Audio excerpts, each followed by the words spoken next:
situation 3 na ta guys. November 2023. So kuan ra ni siya Manning's formula no. So rectangular irrigation 6 meters wide. So 6 meters wide. 6 then na ay 1 meters deep. So 1 m 6 m. So number 1, evaluate the mean velocity.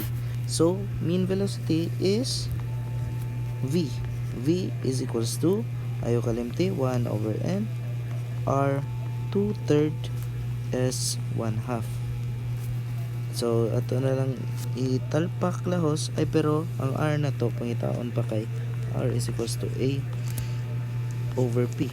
Ang atong area kay bawo na ta 6 times 1 base times height over perimeter is whole.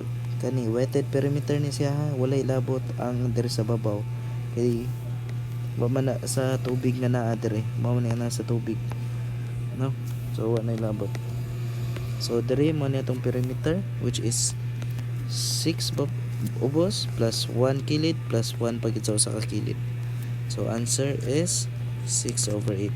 Okay? Mao na to ang R. So karon ato ang V italpak na lang nato. Ato ang N is the roughness coefficient of 0.013. 1 over 0.013. R na to is 6 over 8 or 3/4. No? So 3/4 to the power of 2/3 na atay given nga slope 0.001 0.001 to the power of 1/2. Answer na to 2.008. Okay, bati lagi itong 2. Yeah. So 2.008. Answer V. Okay, next is evaluate the discharge. So Q.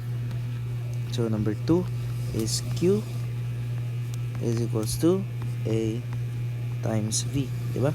Na natay V area na lang. Ang area na to is 6 times 1, di ba? So atong Q is equals to 6 times 2.008, di ba?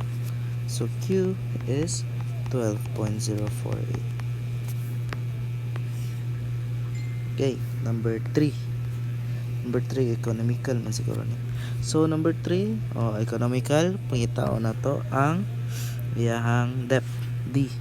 So gamit gyapon ta sa Q nga 12.048 kani ato ni gamiton, no? So 12.048 is equals to area na to is wala naman tay D. So ato kuanon nga ang economical sa usa ka rectangle is ang iyahang base is 2D. 2D nya D ra ni siya. Okay? Pero ako ra man ni sa memorization guys nga ang iyahang area sa rectangle if economical area is 2D squared. Okay? 2D squared. Kay ngano man 2D times D, di ba? 2D squared ang area sa rectangle and then perimeter is 4D. Di ba? So 2D times D nya 4D, di ba? Ma 1/2 na lang nya matangtangan og usa ka D. So 1/2 D or D over 2.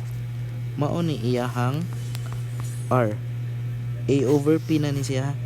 Ang perimeter na to kay 4D kay 2D plus 2D, di ba? So R na to is D over 2. Pero mina siya an area na to is 2D squared. So italpak na lang na to guys ha. So kuan sa Q is equals to A times V. Okay?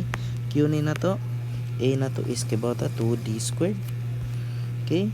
Then ato ang V is 1 over, diba? 1 over N 0.013. Then R na to is D over 2, diba? To the power of 2/3. Then atong S kay same ra 0.001 to the power of 1/2. Okay? Kani balhin kay sama kayo ni. Wow. So kuha ta sa ato ang di shift solve.